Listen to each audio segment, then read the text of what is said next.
Bonjour et bienvenue sur France 24. Notre invité aujourd'hui est Adolphe Muzito. Il a été Premier ministre sous Joseph Kabila en République démocratique du Congo. Il est président du parti Nouvel Élan et candidat déclaré à la présidentielle qui est prévue en décembre prochain. Merci beaucoup d'être avec nous. Merci beaucoup, Père Arnaud. Alors avant d'aborder la présidentielle, évidemment, je veux commencer par la situation dans l'Est de votre pays. La situation demeure extrêmement volatile.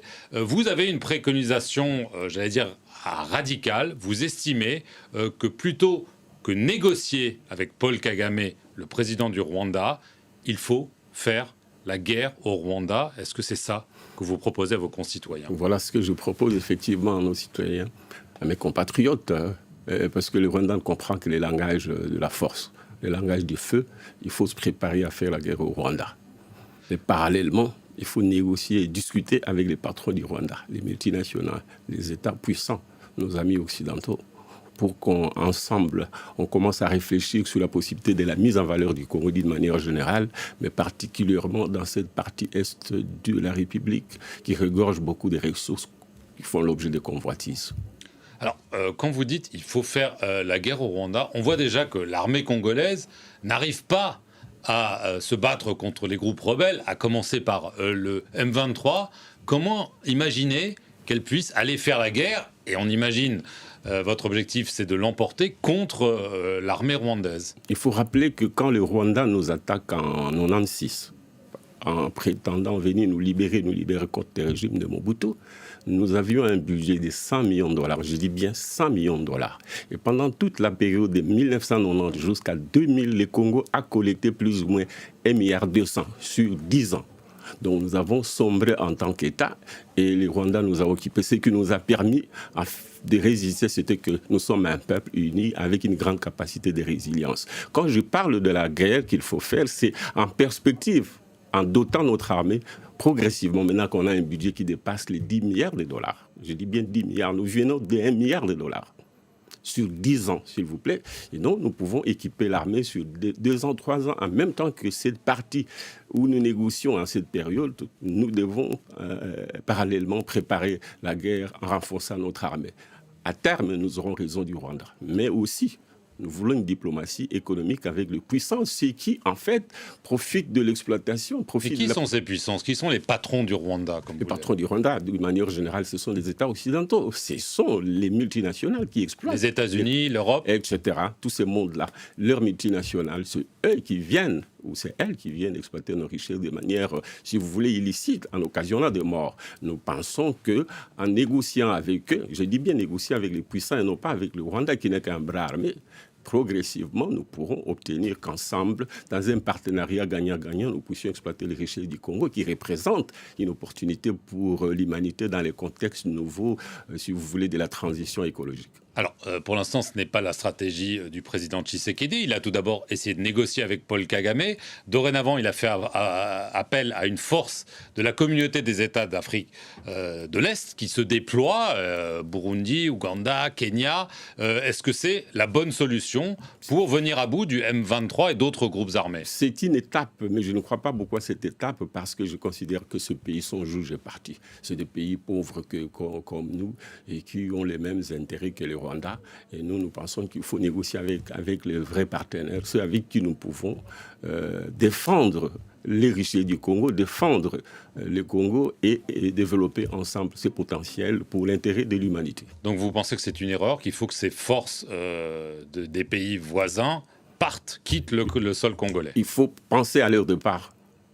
Absolument. Le plus vite parce que ce n'est pas eux qui vont nous libérer, puisqu'ils ne sont pas aussi plus puissants que nous. Si nous n'en sortons pas parce qu'on n'a pas encore véritablement une armée, je ne les vois pas nous libérer encore qu'ils sont juges et partis. Est-ce que vous pensez que Félix Tshisekedi craint Paul Kagame ?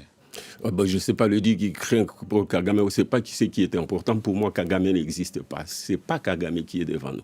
Même si, en même temps, je sais que le Rwanda a un problème des terres. Hein. Ils sont 500 au kilomètre carré. Demain, ils seront 1000 au kilomètre carré. Nous, on est 45-50 au kilomètre carré. Nous avons de bonnes perspectives. Et nous pensons que ce que le Rwanda veut obtenir par l'agression, il peut l'obtenir par la coopération. Alors, je vais en venir à l'élection présidentielle. Elle est prévue le 20 décembre. Beaucoup craignent un glissement, c'est-à-dire que les délais ne soient pas respectés. Il y a le problème des délais et il y a aussi le problème de la crédibilité de cette élection. Est-ce que vous pensez qu'elle sera juste et transparente, qu'il y a une commission électorale qui est solide, qui est neutre, que tout est en place pour une bonne élection, parce que ce n'a pas été le cas la dernière fois, ni celle Je d'avant. crois que nous sommes en train d'aller petit à petit vers le glissement, parce que nous sommes en face de 2 ou 3 contraintes. La première contrainte, c'est le respect des délais. J'ai l'impression que, puisque nous devons consolider les fichiers aujourd'hui avec la CENI, qu'il faut passer à l'élaboration du projet de la loi relative à la répartition des sièges, pour un processus dont l'enrôlement n'a pas eu lieu dans 4 territoires, j'imagine, dont 3 à l'Est, 1 à l'Ouest, notamment Kwamoutou. Donc, ils ne seront pas présentés cette loi, la CENI ne sera pas présentée cette loi, et si on ne présente pas cette loi qui définit, qui répartit le siège, il sera difficile de faire appel à la candidature. Et par conséquent, on sera hors délai. Nous avions proposé en son temps que M. Tshisekedi accepte que nous fassions un forum informel qui allait discuter et proposer aux institutions pour entérinement des propositions de réformes. Il n'a pas voulu.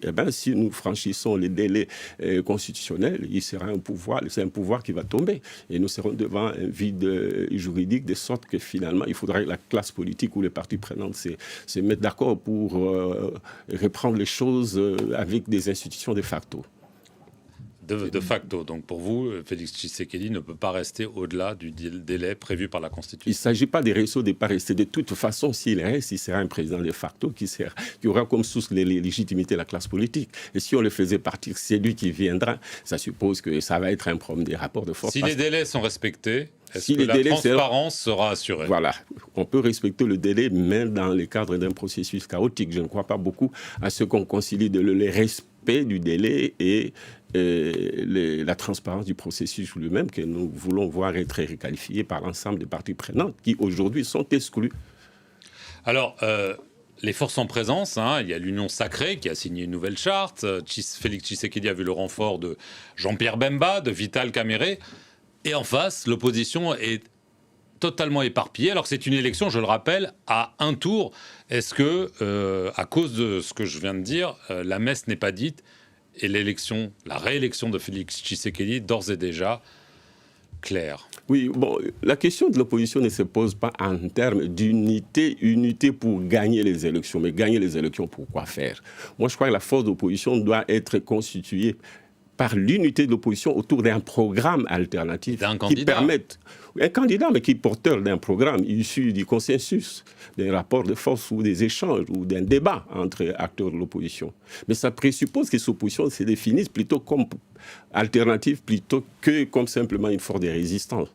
Dans notre pays, on a toujours considéré l'opposition comme étant une force de résistance et qui tire sa légitimité dans la protestation, dans la contestation, plutôt que dans la proposition d'un programme alternatif pour changer le Congo. Est-ce que votre rupture claire, consommée avec Martin Fayulu, n'est pas la preuve quand même qu'il va y avoir de la concurrence face à Félix Tshisekedi?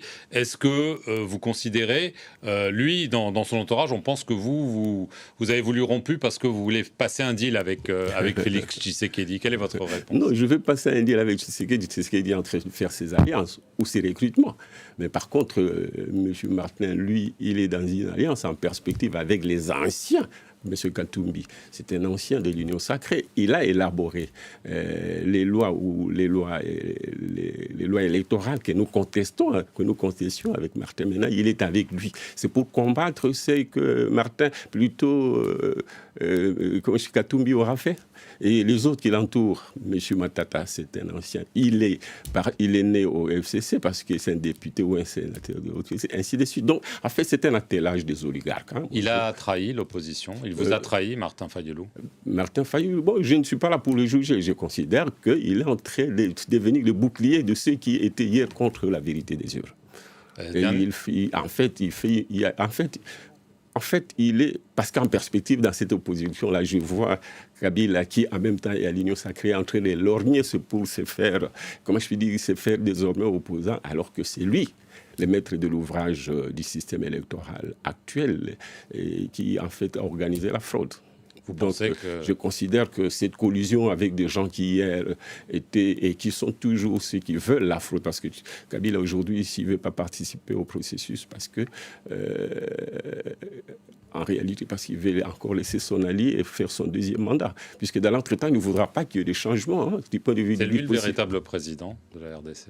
Oui, c'est lui, parce qu'en réalité, dans cette majorité-là, c'est lui qui a 200 partis politiques sur les 350 qui sont alignés au sacré. Dernière question, il y a ce projet de loi dit Chiani qui vise à écarter de la présidentielle tout candidat qui ne serait pas de mère ou de père congolais.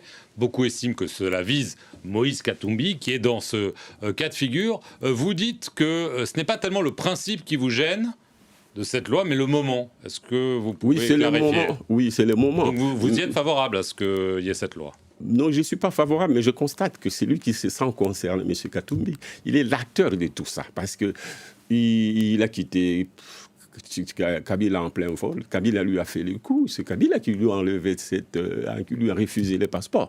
Il est allé chez Tshisekedi. Il pensait qu'avec Tshisekedi, il pouvait trouver un arrangement. Tshisekedi lui a fait le coup. En tout cas, au moins, il considère que Tshisekedi lui a fait le coup après avoir été avec lui. Il veut rejoindre la résistance populaire. En réalité, c'est pour résoudre ces problèmes-là, plus que pour résoudre les problèmes des réformes électorales. Donc, j'ai l'impression qu'il ne sait pas ce qu'il veut. Et c'est mauvais.